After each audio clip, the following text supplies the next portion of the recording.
post. Okay. And then I'll unmuted. It is unmuted. Okay. All right.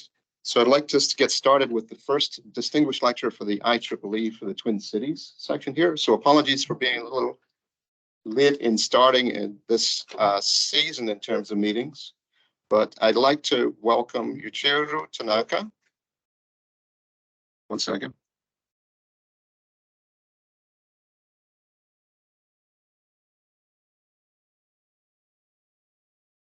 Looks like it started up again. So for the first distinguished lecture of the 2023 series for the Twin Cities Magnetic Society, so I'd like to welcome Yoichiro Tanaka. He received his bachelor's and master's degree in communication engineering and his doctorate in electronic engineering at Tohoku University in Sendai in Japan. He did his thesis research on perpendicular magnetic recording physics and storage system integrations. He's worked at Toshiba's storage device business and in academia for more than 30 years. He's actually lived here in Minnesota, working in the University of Minnesota for about 2 years time frame or so. And we just learned over lunchtime that he got his diver's license while he was here. Who would go to the Midwest to learn how to do diving? I don't quite understand, but maybe he'll explain that during his talk.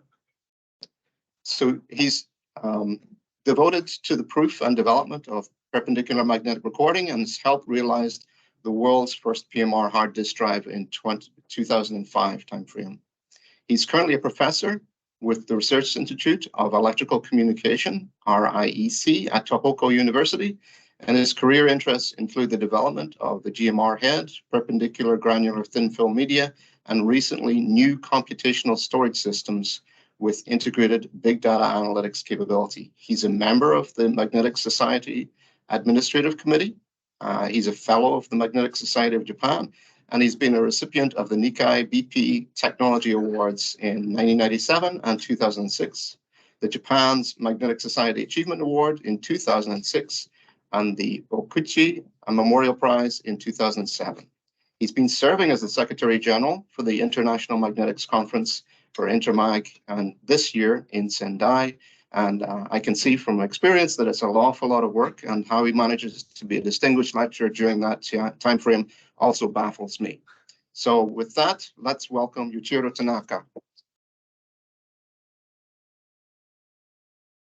The mic is on.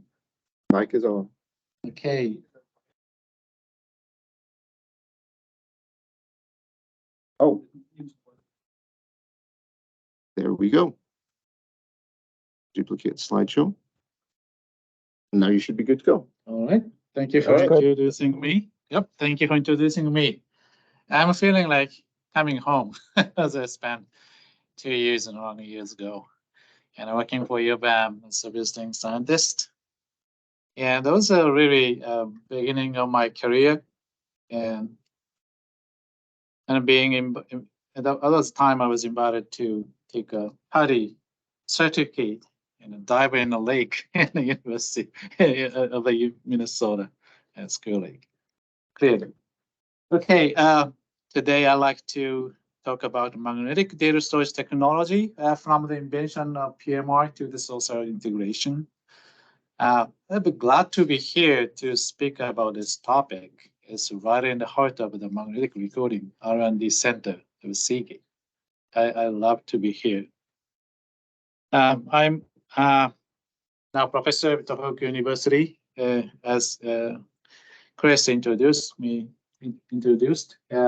Those are the career I have, and plus, those are my favorite things to do in holidays, and especially winter time.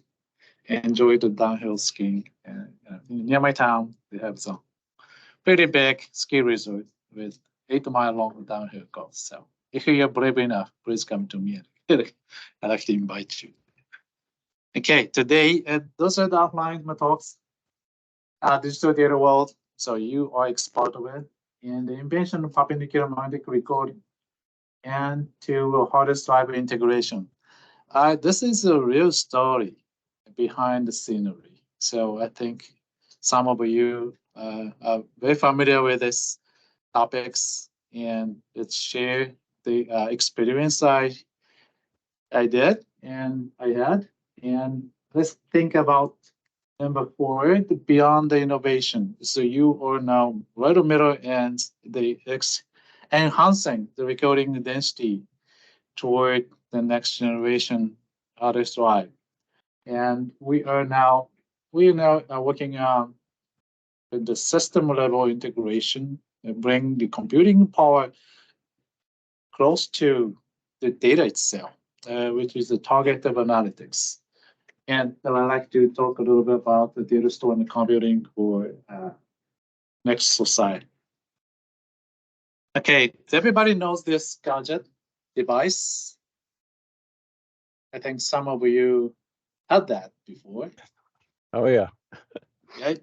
And around 2010, we made a small hard disk drive, which was called 1.8-inch hard disk drive, the size of the business card.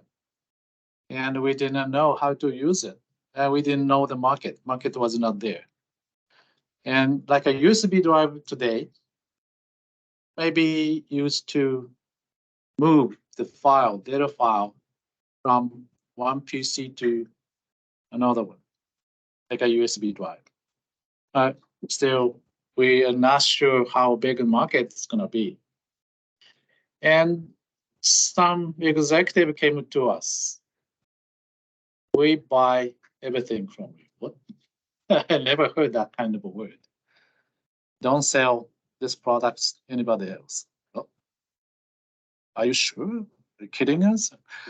Well, because we did not know how to create a market, but okay, we will sell it. And we did not know what kind of products will be made until we see this. Then after that, we should continue to ship them. Then the total shipment capacity went up. And we built the first PMR products in 2005. That was 1.8-inch disks. And this was the biggest market that we shipped at the moment. Then increase the total capacity. And within 4 years, it reached up to 3,500 petabyte, 3.5 exabyte, just for the device, handheld device like this. So it's a quite interesting moment for us. Actually, this is the first, the biggest market for public recording. And also, this application creates the new business, the contents download business through the internet. So download the music and movies. And those are really early days of this kind of business. And it's just enhanced, became the great one. And nowadays we upload the music, upload the videos, and share everybody in the world. So it's really changing the world. This is a typical social network system data center in millions and millions of access per minute get into the web server, and all the logs are stored in this database here. Bottom side of this is a database. It's a full chunk of storage, and sometimes you receive the message. Is she or he your friends? This is the result of analysis based on this database. And the photos and the videos, it's quite larger than text. So this is stored in the blob here. And the left-hand side, the gray part, it's a tiered structure of storage devices, including hard disk drive and flash drive. And they can provide the photo and video to share through the internet. So now we create tons of data every year. In 2018 study says, in 2020, we create 44 zettabyte data here, but the real number after they show was 64. So in a short-term period, so we created 50% more data than originally expected. So we can easily imagine we could create 300 zettabyte in 2025, or maybe 400 zettabyte. We don't know yet, but these are pretty big numbers.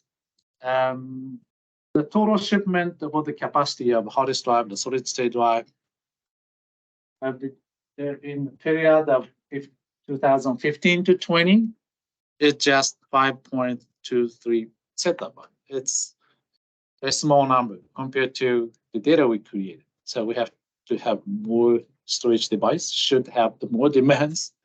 Gotta wait a little bit more, but to have this. So looking into that, the inside of the total shipment capacity of the hard disk drive and solid state drive is 90.5% is hard disk drive, and 9.5% is solid state drive. Solid state drive stays in the upper part of the tiered storage system to provide quick access to the users.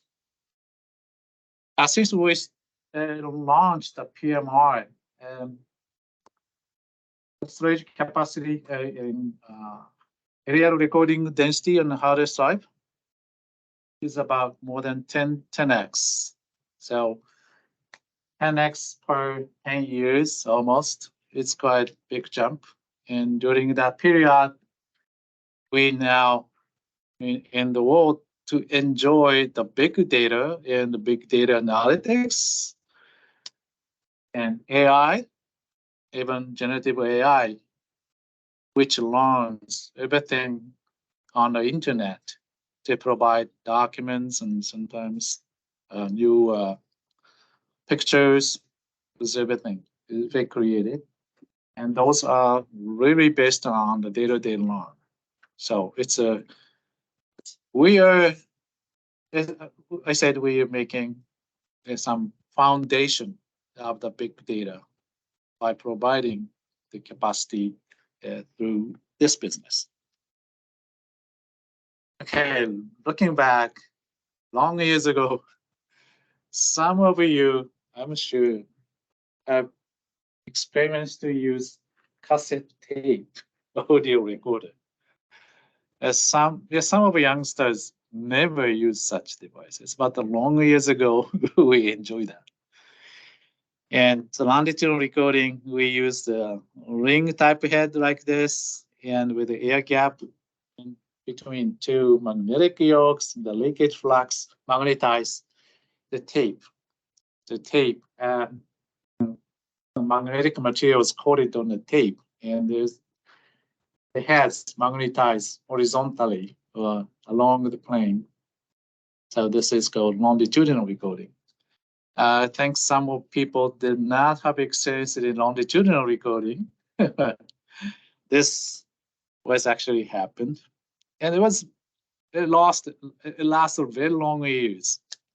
And hard disk drive, since IBM firstly developed the RAMAC in 1956, before I was born, but until the perpendicular recording was launched. So it's a long years, it's a world of longitudinal recording. My advisor, Professor Iwasaki, who was working on the longitudinal recording, trying to push more recording density higher. So putting more signal or data inside of the given space. And during his experiments, he faced the funny phenomenon. He clearly recorded or wrote the media, but no signal came out. And see what's happened. So he was, he was approaching to the limit of longitude. So he did precise observation, careful observation. He cut the tape and put a little iron powder on the cross section of the tape and observed with a microscope. He found this circular shape of the magnets. It's a kind of vortex the microvoltics inside of the media. And it made a closure loop and did not provide any big field, flux out of this closure loop. So that was the reason he could not see any signal out of it. Oh, that was a kind of physical limitation of longitudinal recording at the time in the tape.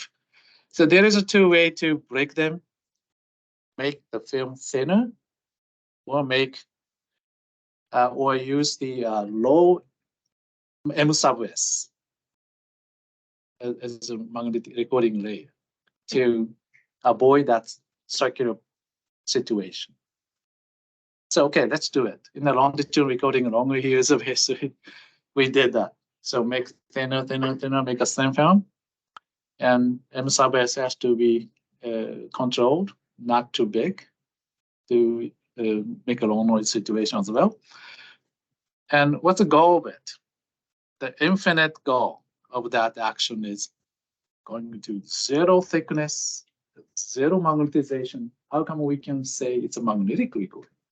It becomes the physical limitation in theory of longitudinal recording.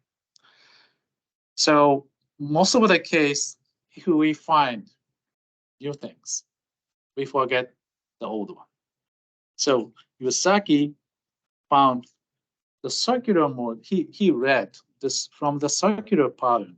Oh, magnetization could have the perpendicular component to minimize its energy. Okay, could be used to write the signal out of plane to make a stable situation. Then he came up with this idea of the perpendicular recording.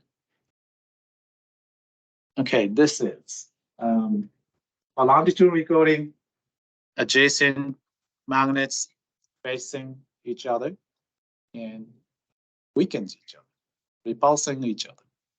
So it's kind of tough situation. For perpendicular recording, his idea, adjacent bits, magnetization stick to each other, right?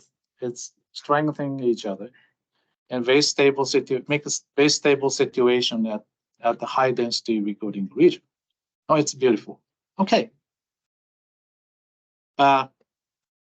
Here's Professor Iwasaki and his co-researcher, Professor Nakamura. Iwasaki is now 96 years old, still good in shape, and occasionally give me a call. How's your research doing? It's kind of. And Nakamura is also retired, but he's also good in shape. This is the structure of the early invention stage. And the perpendicularly oriented media, that's a must-have. So it's a very important part. So media has a perpendicular anisotropy. And in order to magnetize it, they use very thin film, a highly permeable thin film as a single pole head. It's called single pole head. And the coil is here, and it produced a very strong field. But the important thing is right underneath the recording layer. This is again soft magnetic underlayer right under the recording layer to suck the fields and make a big loop to go back to the coil. So this system creates a very strong field out of plane direction. So this is quite nice system. And as I said, this is the initial handmade perpendicular heads, sandwiched by glass substrate. There is one single thin film, which is called single pole head. And the coil is here, just the other side of the media. The media is touching this thin film head, and this is the main pole to provide magnetic force. It's electromagnets, the other side of the media. So that provides a concentrated strong field right at the edge of the thin film head here. And this is a cobalt chromium originally proposed. It was found by accident. So Iwasaki has two research projects. One is perpendicular recording, or longitudinal recording. So another one is magneto-optical recording. And the team in magneto-optical recording tried to build the media to meet that requirements. So magneto-optical recording in longitudinal direction. So they tried cobalt chromium media and checked the hysteresis loop in longitudinal direction. And there was no hysteresis loop. Very sharp, very flat, steep, no coercivity was found in hysteresis loop. And they said, oh, that's a failure. But Iwasaki told them, could you check the perpendicular direction? And they measured the hysteresis loop in the perpendicular direction and they found beautiful square anisotropy.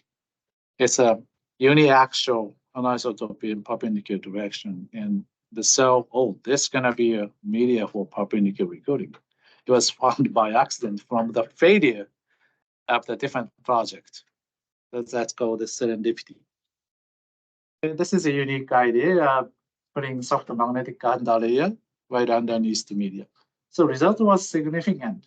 So with this system, the recording light efficiency becomes 10 times better. And read output is also 10 times larger. So quite impressive system. It looks very complicated, but as it uses the nature of the magnet actually. It clearly make a great flux loop to make a very significant strong magnetization at the tip of the recording heads. So still we use this system as a products. Usually we forget the old one to focus on a new one. Sometimes we tend to kick the old one out and forget it. But he did side-by-side comparison between, apple-to-apple comparison between longitudinal recording and perpendicular recording, see what the features are. And the direction of the magnetization is just a 90-degree difference. That's it. That's it. The same kinds of magnets used to store bits, but the direction is different. And he saw interesting contrast. For longitudinal recording, lambda is the wavelength of the signal is approaching to zero, meaning high density recording. The magnetizing field is approaching to maximum. That's a facing magnets.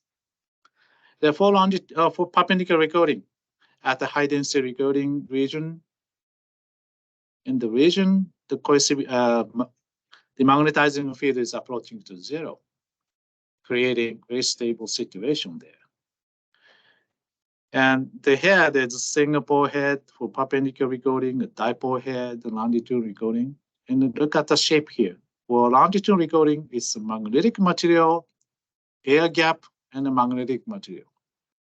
A perpendicular recording, just another way around. Air, magnetic material, and air. It's kind of a complementary relation between two recording schemes as a shape. Longitudinal recording, media has to be thin, M sub S has to be low, and for PMR, thick media can be used, and M sub S can be larger, which is good for magnetics of the media. And signal looks digital for perpendicular recording because it's saturated to the M sub S, and for longitudinal recording, it weakens each other. It's kind of analog mode. So those are quite interesting contrast. And everybody rush into perpendicular drive development at the start. academia, so many companies. I think we had 30 to 40 number of hardest drive companies at the time. Could be. Right. And okay, I was also one of them to start development in a company. But principle looks beautiful, but reality is not. So we face a lot of brick walls. As one of them is this. Principle is beautiful, very stable at the transition, near the transition. But for data store, we use multiple data patterns. Some are long wavelengths, some are short wavelengths. A little bit far from the transition, the cobalt chromium is not good enough to stand against a very strong demagnetizing field, and it got tilted. And plus, thermal agitation. We use, room temperature. The thermal agitation will try to flip the recording bits. That is the data loss. So we should never have it. It's a fatal phenomena for data store. So we need to change that. How we change it, and when I made a one step back and look at the entire picture. Longitudinal recording, for long years, we have fought against the worst case, how to tackle the magnetizing field near the transition to keep the strong magnetization inside of it, to extend areal density as high as possible. And what is a good best case? Best case is here, long wavelengths. But this is not direction in which we're going. Okay. That was the situation of longitudinal recording. Okay, perpendicular recording. Principle is beautiful. But beautiful principle does not guarantee everything is okay. At the higher recording density, this is very stable. For sure, we experienced it. But should have some worst case somewhere. And we've tested the long wavelength recording or isolated pulse waveform. Check the isolated pulse waveform with the two different kinds of media. One is cobalt chromium. The another one is we made kind of unique structure, very high squared, good squareness recording media, and check the waveform, isolated the pulse. It's a very severe conditions. We use the ring head to write this signal. This is not purely perpendicular. And to check the reproduced waveform. For chromium, cobalt chromium, it's media A, left side of the chart. The waveform was destroyed, very distorted due to the twirling field after change the polarity of the field, and the written magnetization was kind of destroyed, rewritten. And for medium B, this is high nucleation field. It's clearly written, and no disruptive things happening here. We see now this was the worst case, but the nature of a magnet tells, oh, this could be the worst case, but we did not realize that. But finally, with this waveform, we realized that this is the worst case. The other time, industry was chasing the high density performance, try to demonstrate how many gigabytes per square inch we have achieved. Okay. So my team was not a good at do such, challenging recording the density, but instead we focus on the worst case, because longitudinal recording, we have fought against the worst case. For perpendicular recording, but let's do that first. Fix the worst case, and then we have a room to improve the high recording density scheme. How to do it? there was a big challenge. Cobalt chromium did not work. And again, this was found by accident. Again, I have two projects in my team. So one is perpendicular recording, chasing perpendicular recording. So another one is extend the life of longitudinal recording. Both are media development. And the longitudinal recording team tried to increase the magnetic anisotropy energy, then pick up cobalt platinum. It's a very strong magnetic materials. They use cobalt platinum for longitudinal recording media, but noise was so big due to the strong exchange coupling between grains. So we tried to put non-magnetic material to create the good segregation between grains, making a pure grain boundaries between grains, but we were never successful. Very strong noise everywhere. And see, finally, my colleague put oxygen in it.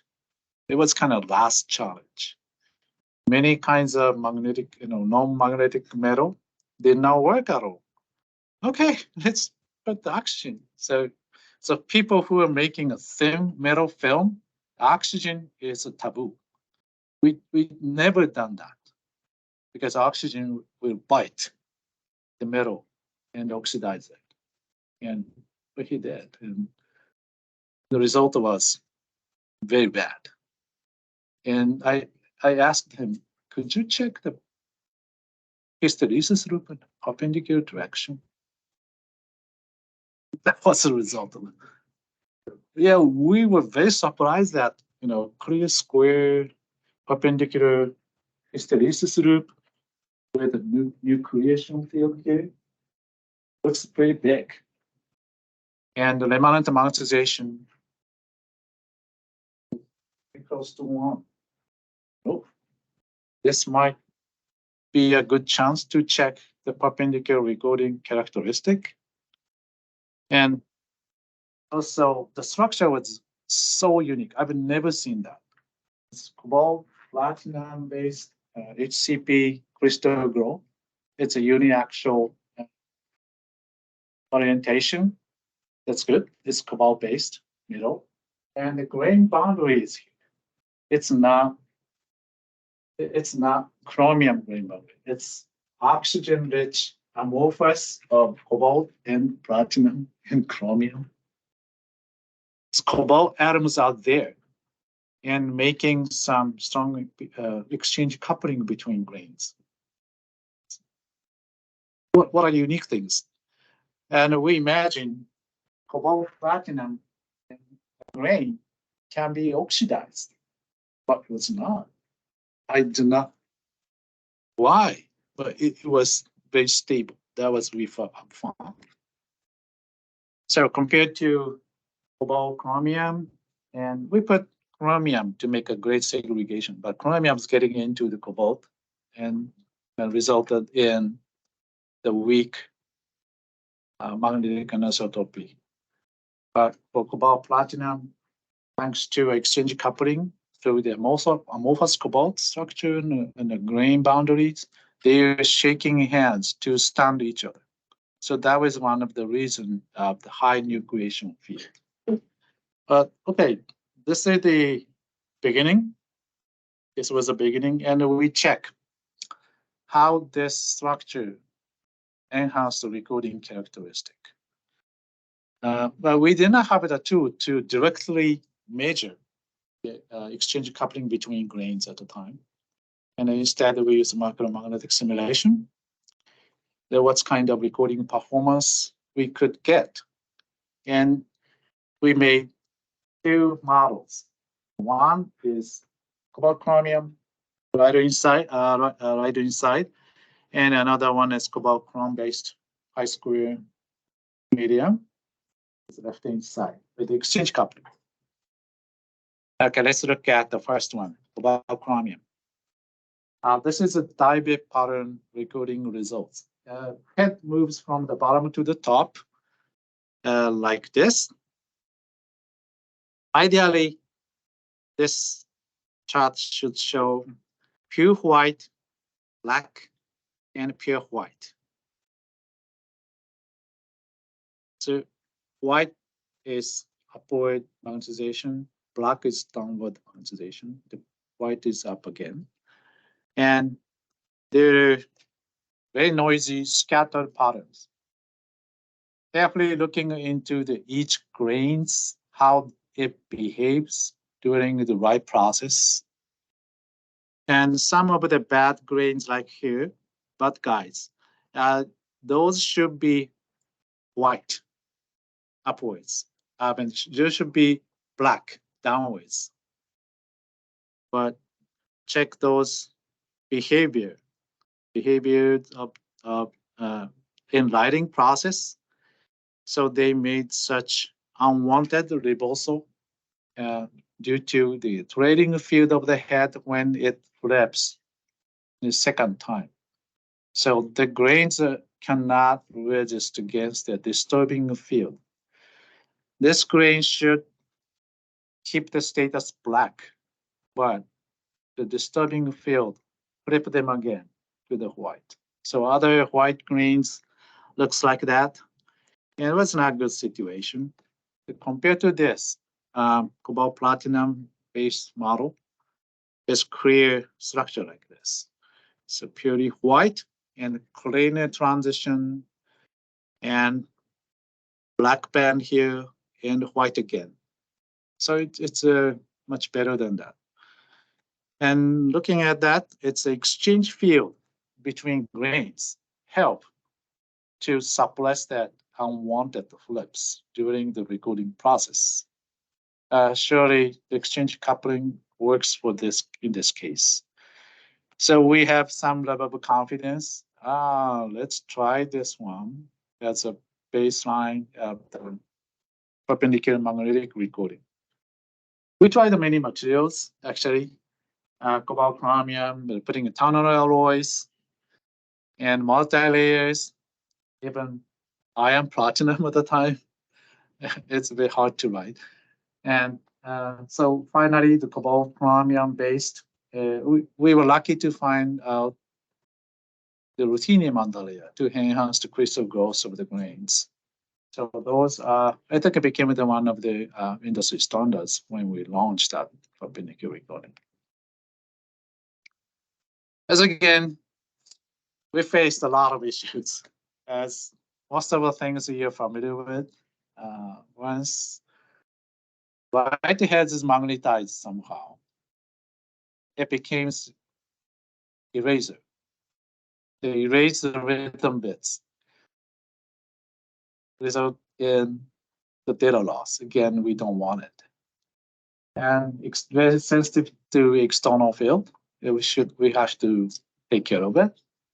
And the spacing between heads and media, the characteristic, the recording characteristic is very sensitive to that spacing changes. At the beginning, with the cobalt chromium media, the spacing sensitivity was much worse than longitudinal recording.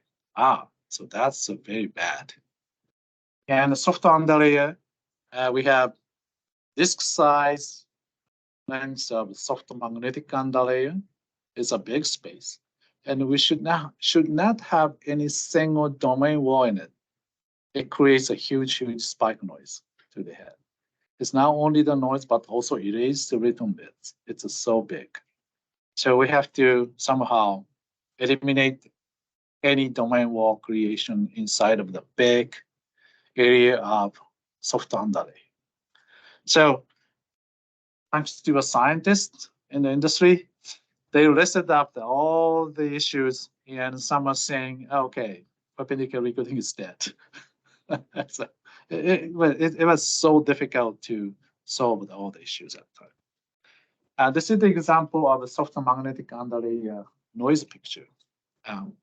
We use the curve image mapping and check everything inside of the disk. It's a beautifully bad zigzag domains. It's a nature of magnets. And anytime we cross the head cross this domain wall, it creates a big spike noise, and at the same time, it erases the rhythm bits. Okay, I read the textbook, how to minimize the domain wall formation.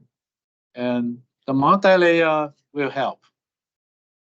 The static coupling between the upper layer and the lower layer will minimize the domain wall formation. Okay, we repeat the number of the layers to see what's happened. Compared to 200 nanometer single layer and to 20 nanometer 10 layers, a lower noise, but still noise there due to the domain wall. And 10 nanometer, 20 layers, even tried 5 nanometer, 40 layers. It is very difficult to make. But the domain wall started to disappear along that direction. Okay. Here are one of the solutions. But I'm not telling multi-layer is one of only unique solutions, but that experiment shows the equation of perpendicular recoding will have a solution. If perpendicular recode doesn't have a solution, putting a lot of effort to perpendicular recoding, which is nonsense. Once we know the solution exists, okay, let's find out more production-friendly method to minimize the domain wall formation. Okay, let's do it. So that was the moment. And instead of showing the top recording density demonstration, so we built a drive and check the performance piece by piece and side by side comparison between longitudinal recording products and the perpendicular recording prototypes. And this is a kind of interesting thing. We test prototypes, right? The horizontal axis is recording density, and the vertical axis is a thermal signal decay. Low is bad, high is good, 0 is perfect. And for longitudinal recording, as density increased, the more decay was seen. It's a signal decays by time. And for perpendicular recording, it's just the other way around. So it's a better at the high density recording and the worse the low density recording. Of course, in the products, we improve that low density performance up within the tolerant level. And this is beyond my imagination at the time. We check the light performance versus temperature, operating temperature. So recording layer material have higher coercivity at the lower temperature range. It's the nature of magnet again. It's a bit hard to write. So that's we have operational temperature range of 5 to 55. And for some application, they would like to have a low temperature use case. And we made this perpendicular recording has 20-degree lower temperature range. Was possible with the same amount of error rate degradation than longitudinal recording. So we made small hard disk drive 1.8 inch, and shipped to our customer. So they install in the video camcorder. So they bring up to the top of the mountain, the winter time, the skiing, and capture video. It worked. And this technology was also used for a hard disk drive for a car navigation system. Like Minnesota, -40 below, easily. So low temperature is a little bit better performance than longitudinal recording. And so that was kind of good application for this performance. So the head to media spacing robustness. At the beginning, we tested with cobalt chromium media. It was so bad than longitudinal recording. How come it was so bad with longitudinal recording? I couldn't understand that. But after we switch to high coercivity cobalt platinum things, they showed much better sensitivity, smaller sensitivity than longitudinal recording. Okay. This is the longitudinal recording. Read and write get together. Together. The vertical axis is the error rate. The horizontal axis is the air pressure, meaning the spacing change in nanometer. If you you multiply by 10, it's be a spacing change at the time, very early days. And for perpendicular recording, read and write combined, it's about 30%, 35% better or less sensitivity to the spacing. So right sensitivity, right in the right process, sensitivity to spacing change was really small.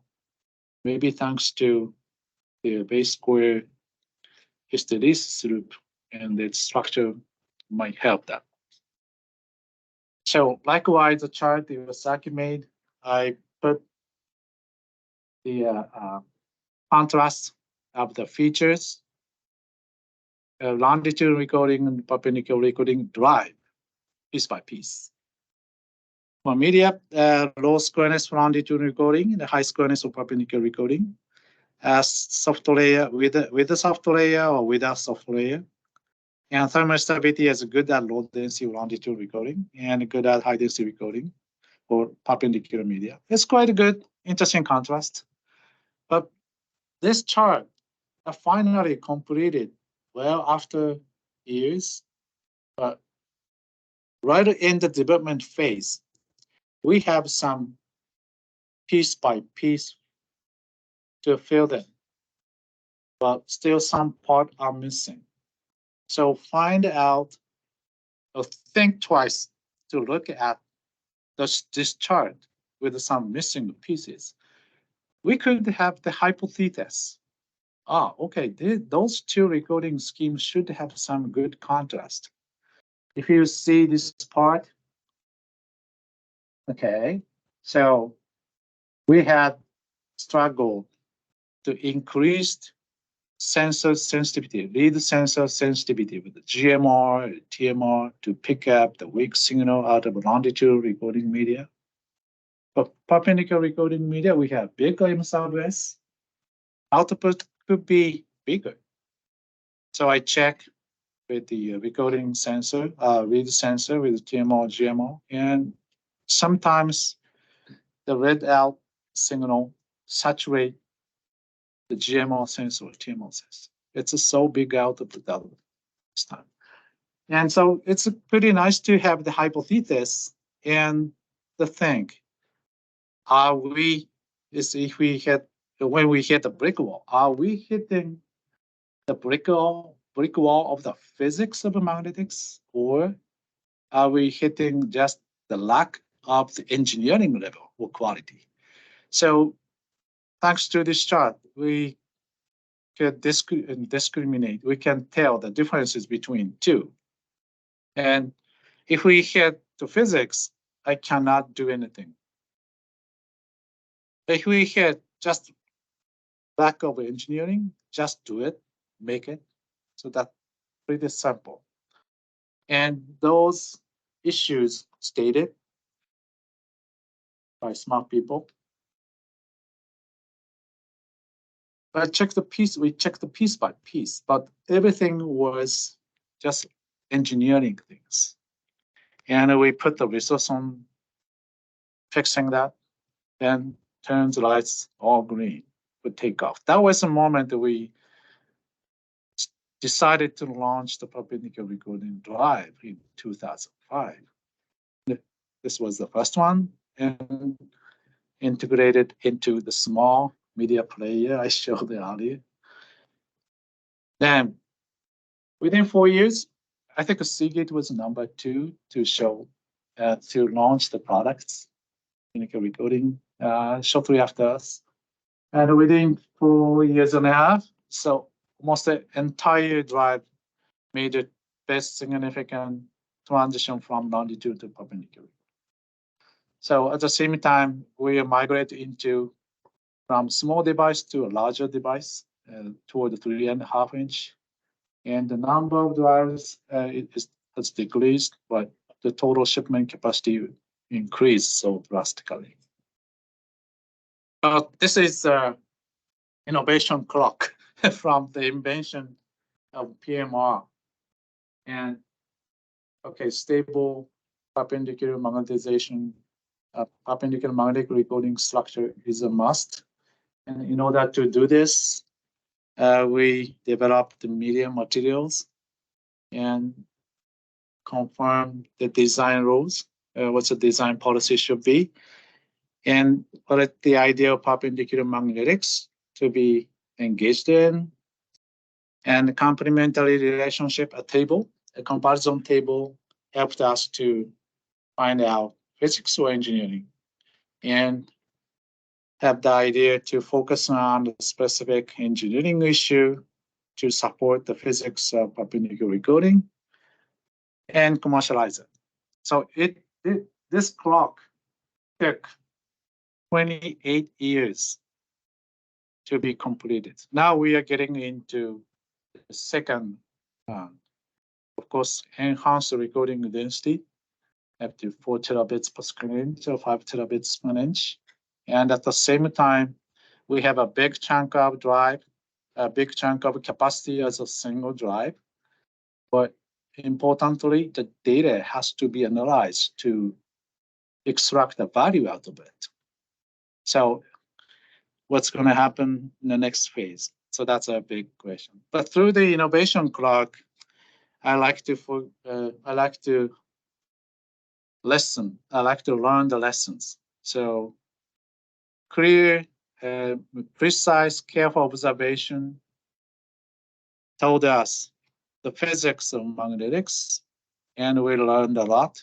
And sometimes I listened to the materials, and materials did not tell what we expected, sometimes the different world, and we learned a lot and made engineering to support that structure. A stable and a reliable structure for storage device, and keep philosophy to drive for 20 some years. That's a difficult part. Some gave up. Some continue to do that. So this is the lesson learned from this innovation clock. Okay, look at the future. This is the data tiers. Vertical axis is a computing to storage vertical tier.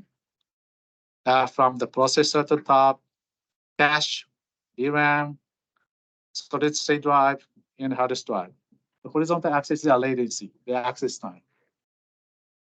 DRAM processor is quite fast.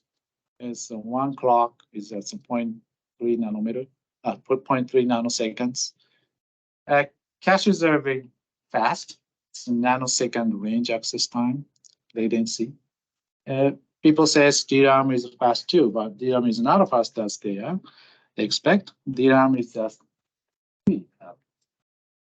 it's about 50 nanoseconds. It's very slow. And we see storage device. Solid state drive is very fast, but it's very slow compared to processors. And hard disk drive is even slower. So, but we have to move the data for computing back and forth many times.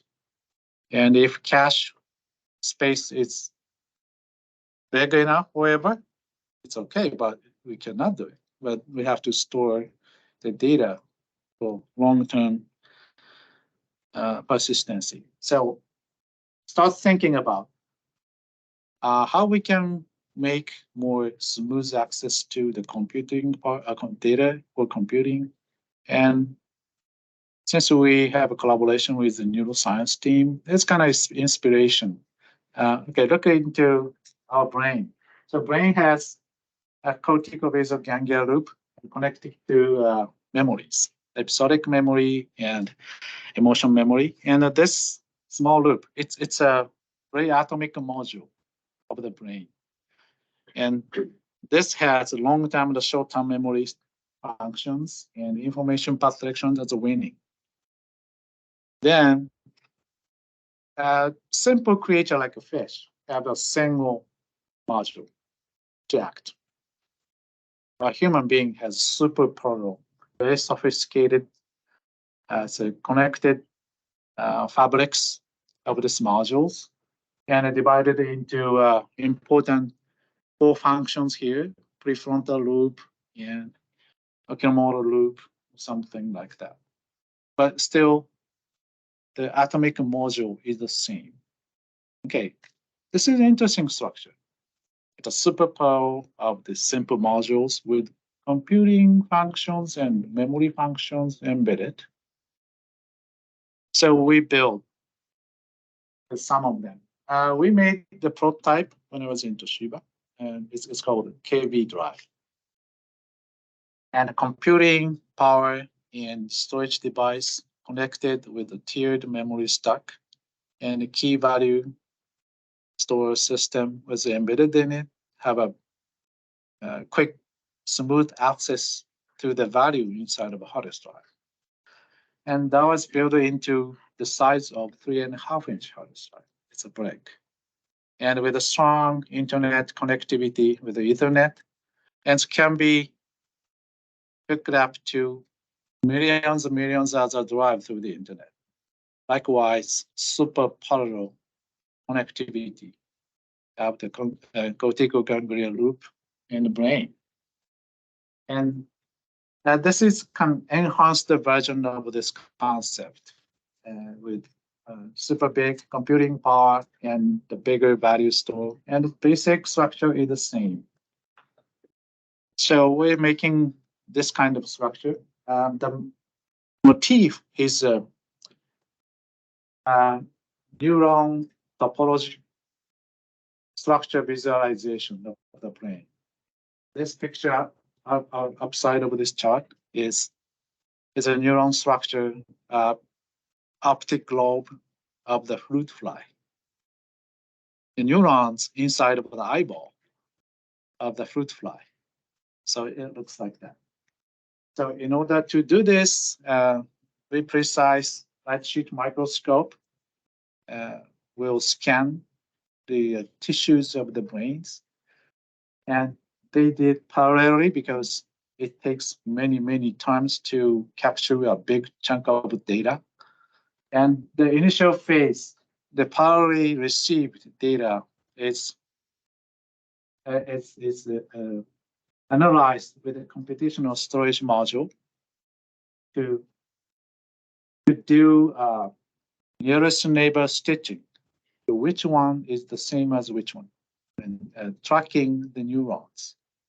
This neuron is this neuron for neighboring. And the registration will be done. It's a first stage of the arrangements. And then captured all the series of data to make reconstruct the entire brain structure. It's a right inside. It's a macro scale arrangement, rendering and tracking the long nerve throughout the pieces of the specimen. 1 cubic millimeter of a brain tissue creates 1 petabyte of data. How we can carry the 1 petabyte of a single data sets from storage device to a supercomputer and bring it back? It takes 10 hours, 20 hours just sending the data. So the future motif of this application is a huge, huge data set, how we can handle that. So better way to do it is close to the data source or close to the data store. We should have some level of the computation integrated. Then do that before moving the big chunk of data in a long distance through the network. And 20 years ago, 5 gigabyte is too big. That's a 5 megabyte is. So now 1 petabyte looks too big. But if maybe 10, 20 years, oh, okay, 1 petabyte, I can send by email. I don't think we can send by email, but can be analyzed, right? Right where they were born, data source. So that was kind of system that can be expanded into the micro data centers scattered in the society, because we need very real-time computation, especially for autonomous driving on the disaster reaction. And so we suffered by big tsunami, and quantum computing tells us, sometimes show the big simulation based on the conditions we provide, how tsunami affected and how get into the inland. But we need the real time based on what's going on now, and we need to have the best evacuation paths for each individuals to save lives. But for that case, we need a real time of big data transaction and analytics, and provide a good problem to a quantum computing to show the optimized result. So those are, it's kind of interesting chart of and the reality of the brain and future possible structure of the computing and store. So still just the early stage of thinking the real one, and that'd be a time to work together with your team, and that'd be nice too. Okay, so this is kind of structure of application of the future will tell us some inspiration, what kind of device we should have, what kind of computing and storage connections, integrations required, and that requires give us a direction of the device development. That's my thinking at this moment. Okay, thank you very much. And PMR definitely created the foundation of a digital society, and that's definitely your business and continue it forever. And let's involve, make another innovation as a second round of innovation clock. I'm very looking forward to it. All right, thank you very much. Good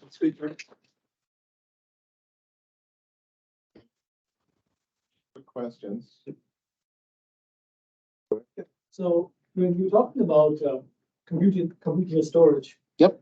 one of the main things we see today is there are not many applications for it, or and you pointed out a few applications which would benefit from computing and storage. Can you point out a few more applications that would be critical to making computing and storage feasible?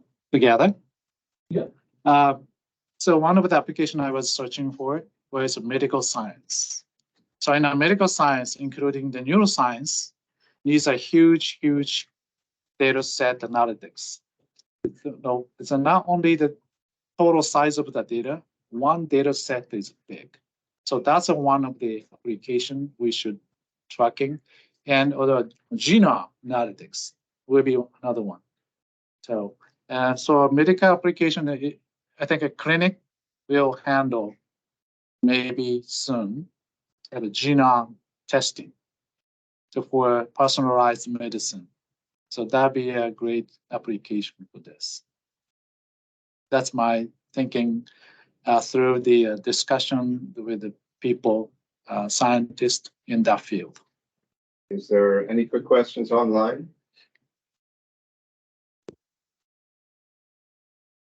Okay, well, with that, let's thank the speaker again, and we'll wrap this up. Thank you very much. Thank you.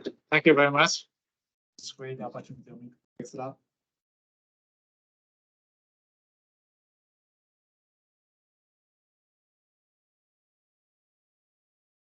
Online. 34 was.